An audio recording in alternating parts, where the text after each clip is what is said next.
சாய்ராம். என் அன்பு செல்லமே, என்னுடைய அழகான தங்கமே, வாழ்க்கையில் நீ நிறைய விஷயத்த ஒவ்வொன்றா பார்த்துக்கிட்டு வர. அதில் முக்கியமான விஷயம் உன் வாழ்க்கையில் ஒன்று இருக்குது. அதாவது உனக்கு பிடிச்ச ஒரு விஷயம் என்கிட்ட ரொம்ப நாளாக கேட்டுட்ருக்க. சாயி, நான் ஒன்னே நம்பி இருக்கேன். இந்த உலகத்தில் நான் அப்படி யாரையும் நம்பினதில்லை. நம்பினவங்க எல்லாமே என்னை ஏமாத்திட்டாங்க. ஆனால் நானும் ஒன்று நம்பிட்டு இருக்கேன். நீ என்னை எப்படியாச்சும் என்னை ஆசைப்பட்ட விஷயத்தோட நீ என்னை சேர்த்து வச்சிருவேன். ஆசைப்பட்ட விஷயம் எனக்கு கிடைச்சிரும் அப்படிங்கிற நம்பிக்கை எனக்கு இருக்குது சாயி அப்படின்னு சொல்லி ஒவ்வொரு நிமிஷமும் என்னை பார்க்கும்போதெல்லாம் எங்கே பார்த்தாலும் சரிதான். என்னை வந்துட்டு கோவிலில் பார்த்தாலும் சரிதான், வண்டியில் போயிட்டு இருக்கும்பொழுது ஒரு படத்தில் பார்த்தாலும் சரிதான், உடனே உன் மனசுல தோன்றது இந்த விஷயந்தான். இந்த விஷயம் எனக்கு கிடைக்குமா, அந்த விஷயம் கிடைக்குமான்னு மனசுக்குள்ளே போட்டு சில விஷயத்தை போட்டு குழப்பிக்கிட்டே இருக்கேன். நான் மட்டும் உனக்கு ஒரு விஷயத்த சொல்லுவேன். நீ கேட்டு எந்த விஷயத்த நான் தராமல் இருக்கேன் அதை முதல்ல சொல்லு. நீ சில விஷயத்த கேட்குற, கால தாமதம் ஆனாலும் சரிதான், நிச்சயமாக அந்த விஷயம் உன் கையில் வந்து சேர்ந்துருது. ஆனால் என்ன, சில விஷயம் கிடைக்காம இருக்குது. ஆனால் அந்த விஷயங்கள்லாம் காலதாமதம் ஆனாலும் உன் கையில் வந்து சேர்ந்துருங்கிறதுல எந்த மாற்று கருத்தும் கிடையாது. அதே மாதிரி தான் இப்போ நீ என்கிட்ட ரொம்ப நாளாக கேட்டுட்ருக்க விஷயம் இன்றைக்கி நடக்க போகுது. உன் வாழ்க்கையில் சரியாக 12 மணி நேரத்தில் சரியாக 12 மணி நேரத்தில் நீ ஆசைப்பட்டு காத்திருந்த விஷயம் உன் வாழ்க்கையில் நடக்க போகுது. இது வரைக்கும் நீ கேட்ட அத்தனை விஷயமும் உனக்கு எதிராக தான் இருந்திருக்கு. அதாவது நீ ஒரு நல்ல விஷயம் நடக்கணும் இன்றைக்கி அப்படின்னு சொல்லிட்டு எழுந்திரிச்சா கெட்ட விஷயம் நடந்திருக்கு. கெட்ட விஷயமா, ஐயோ இவங்க வீட்டிலேருந்து இந்த செய்தி வந்துடவே கூடாது அப்படின்னா அந்த விஷயம் வந்திருக்கு. ஆனால் இன்றைக்கி இந்த சாய் சொல்கிறேன், உன் வாழ்க்கையில் எந்த விஷயம் நடக்கணும் அப்படின்னு நினச்சி உன் வாழ்க்கையை நீ ஆரம்பிச்சியோ அந்த விஷயம் உன் வாழ்க்கையில் நடக்க போகுது. நிறைய வாட்டி தோல்வியையும் நிறைய வாட்டி கஷ்டத்தையும் மட்டுமே சந்திச்சிருக்க. ஒரு நாளும் உன் வாழ்க்கையில் இன்பம் அப்படிங்கிற ஒன்றுத்தையும் நீ சந்திச்சதில்லை. ஆனால் இனி வரும் ஒவ்வொரு விடியலும் ஒவ்வொரு பொழுதும் நீ நிச்சயமாக சந்தோஷத்தை மட்டும்தான் சம்பாதிப்ப. நிச்சயமாக உன் வாழ்க்கையில் இன்பம் மட்டும்தான் வந்து குடிக்கொள்ளும். ஆளுக்கு ஒவ்வொரு விஷயங்களை உன் வாழ்க்கையில் கருத்தா சொல்லலாம். அம்மா நீ இதை செய், அம்மா அதை செய்யணும். ஆனால் நான் மட்டும் உனக்கு சொல்லுவேன், உனக்கு என்ன பிடிக்குமோ அதை செய், நிச்சயமாக முன்னுக்கு வருவேன். ஆக மொத்தம் உன்னுடைய வாழ்க்கையில நிறைய போராட்டமும் நிறைய வலியும் இருந்துச்சு. ஆனா கூடிய சீக்கிரமா அந்த வலி, அந்த போராட்டம், அந்த பயங்கரமான உன் வாழ்க்கையில நடந்துச்சு பத்தியா இது வரைக்கும் பயங்கரமான விஷயம், அது எல்லாமே கண்டிப்பா உன்னை விட்டு போகும். அது மறக்கிற அளவுக்கு அந்த பயங்கரமான விஷயத்தை எல்லாம் மறக்கிற அளவுக்கு உன் வாழ்க்கையில நல்லது நடக்கும்.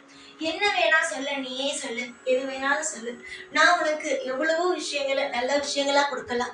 ஆனா நீ ஒரு விஷயத்த கேட்டு அதை நான் கொடுக்கும் போதுதான் உன் வாழ்க்கை திருப்தியாகும், உன் வாழ்க்கை முழுமையாகும். நான் ஒரு விஷயத்தையே, ஒரே ஒரு விஷயத்தையே உனக்கு கொடுத்துட்டு உன்னுடைய ஆசைகளை நடத்தாமலே இருந்தா உனக்கு எப்படி சந்தோஷமாகும்? அதுதான் இத்தனை நாள் நான் செஞ்சுட்டேன். உன்னுடைய வாழ்க்கையில் நீ கேட்டதை இது வரைக்கும் நான் கொடுத்துருக்கேன். ஆனால் எல்லாத்தையுமே கொஞ்சம் கால தாமதம் ஆக்கி கொடுத்துட்டேன். ஆனால் இதுக்கு மேலே உன்னுடைய வாழ்க்கையில் எந்த ஒரு நேரத்திலேயோ எந்த ஒரு விஷயத்திலேயோ கால தாமதம் ஆக்க மாட்டேன். நம்பிக்கை மட்டும் இருக்கட்டும்.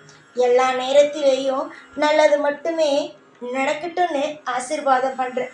உன்னுடைய ஆசையும் உன்னுடைய கோரிக்கையும் என்னென்ன அப்படிங்கிறது எனக்கு தெரியும். கூடிய சீக்கிரமாக உன் ஆசை, உன்னுடைய கனவு எல்லாமே பழிக்கட்டும் அப்படின்னு நான் ஆசீர்வாதம் செய்கிறேன். நீ நினைக்கலாம், சாய் நான் நிஜமாவே கேட்குறேன், நீங்கள் ஆசீர்வாதம் செஞ்சோன்னு எனக்கு நடக்குமா அப்படின்னு. நம்பிக்கை இருந்துச்சு அப்படின்னா கொஞ்சம் பொறுத்துரு. நம்பிக்கை இருந்துச்சு அப்படின்னா உன் வாழ்க்கையில் நான் செஞ்சு கொடுப்பேன் அப்படின்னு நம்பிக்கை இருந்துச்சுன்னா நீ நிச்சயமாக காத்திருக்கலாம். காலம் முழுக்க உன்னுடைய வாழ்க்கையில் இன்பம் அப்படிங்கிற ஒன்று நிச்சயமாக வரும். அந்த இன்பம் கூடிய விரைவிலேயே எவ்வளவுக்கு எவ்வளோ உன் வாழ்க்கையில் சீக்கிரமாக உன் வாழ்க்கையில் நான் கொண்டு வர முடியுமோ அந்த அளவுக்கு சீக்கிரமாக நான் உன் வாழ்க்கையில் கொண்டு வந்துடுவேன். இது வரைக்கும் எத்தனையோ பேர் எத்தனையோ விஷயங்களை உன்னை சொல்லி சொல்லி சொல்லி பயமுத்திருக்கலாம். ஆனால் நான் மட்டும் ஒன்னே ஒன்று சொல்கிறேன். உன் வாழ்க்கையில் மற்றவங்க சொல்கிறாங்க, இவங்க சொல்கிறாங்க, அவங்க சொல்கிறாங்கன்னு எந்த விஷயத்துக்கும் பயப்படாத. அப்படி நீ பயந்தேன்னு மட்டும் வச்சுக்கோ, உன்னை எல்லாரும் என்ன தெரியுமா சொல்லுவாங்க? பயந்தாங்குழின்னு சொல்லுவாங்க. நிச்சயம் உன்னுடைய வாழ்க்கையில் நீ பார்க்க போகிற ஒவ்வொரு விஷயமும் இன்பமான விஷயம்தான். இனிமே வரப்போகிற விஷயம் மொத்தமும் இன்பமான விஷயம்தான். இதில் எந்த ஒரு சின்ன சந்தேகமோ சின்ன குழப்பமோ உனக்கு தேவையே இல்லை. நிறைய துரோகிகளுக்கு மத்தியில் தானே வாழ்ந்திருக்க. நிறைய உன் வாழ்க்கையில் யார் யார் எப்படிப்பட்டவங்க, என்னென்ன விஷயத்த செய்கிறாங்க, என்னென்ன விஷயம் உன் வாழ்க்கையில் நடத்துகிறாங்க அப்படிங்கிறதெல்லாம் உனக்கு தெரியும்ல. நிச்சயமாக நீ பொறுத்திருந்து பாரு. நான் இருப்பேன். இன்னைக்குன்னு இல்லை, என்னைக்கும் எப்பையும் உனக்காக நான் இருப்பேன்.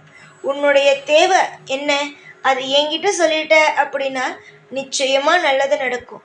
உன்னுடைய பயத்தை முதல்ல தூக்கி குப்பையில் போடு. உன் வாழ்க்கையில் எது நடந்தாலும் அது என்ன தெரிஞ்சுதான் நடக்கும். எனக்கு தெரிஞ்சுதான் அந்த விஷயம் நடக்குமே தவிர எனக்கு தெரியாமல் எந்த ஒரு விஷயமும் எப்பயும் நடக்காது. புரிஞ்சிச்சா? நான் உனக்கு இன்னைக்குன்னு இல்லை, என்னைக்கும் துணையாக இருப்பேன். இது வரைக்கும் நீ பார்த்த ஒவ்வொரு விஷயத்தையும் நிச்சயமாக சந்தோஷமாக ஒவ்வொரு நிமிஷமும் நல்லபடியாக நடத்தி வைப்பேனே தவிர ஒரு நாளும் உன் வாழ்க்கையில் ஒரு விஷயத்துக்கும் இனி வரும் காலம் ஒன்றுத்துக்கும் நான் குறை வைக்கவே மாட்டேன். நல்லது நடக்கட்டும். எல்லா காலமும் உனக்கு பிடிச்ச காலமாக இருக்கட்டும்னு இந்த நேரத்தில் ஆசீர்வாதம் செய்கிறேன். யோசிச்சு பாரு. எத்தனை நாள் நீ அழுதுருப்ப. என்கிட்ட வந்து எத்தனை நாள் வந்து நின்று இதை செஞ்சுத்தாங்க, அதை செஞ்சுத்தாங்க, அந்த விஷயம் வேணும், இந்த விஷயம் வேணும்னு எத்தனை நாள் கேட்டிருப்ப. நீ கேட்ட அத்தனை விஷயத்துக்கும் நான் நிச்சயமாக உன்னுடைய வாழ்க்கையில் தலை அசைச்சிட்டேன். இனிமே எல்லாமே நல்லது தான் நடக்கும். நான் இன்னைக்குன்னு இல்லை, என்னைக்கும் எப்பையும் உன் வாழ்க்கையில் எந்த ஒரு குறையும் வைக்காம எல்லா நாளும் அமைதியான ஒரு வாழ்க்கையை உனக்கு தருவேன். நிறைய நாள் நீ கஷ்டப்பட்டுட்டல்ல, இனிமே கஷ்டப்படாத ஒரு வாழ்க்கையை உனக்கு நான் அமைச்சு தருவேன். சந்தோஷமாக இரு. உன்னுடைய ஆயுள் முழுவதும் இனி வரும் ஒவ்வொரு நாளும் உன்னுடைய வாழ்வில் திருப்தியே கிடைக்கும். என்னுடைய ஆசையும் அனுகிரகமும் என்றும் உன்னோடு இருக்க நான் ஆசீர்வாதம் செய்கிறேன். எப்பொழுதும் உன் கூடவே தான் இருப்பேன். இந்த சாய்நாத். ஓம் சாய்ராம்.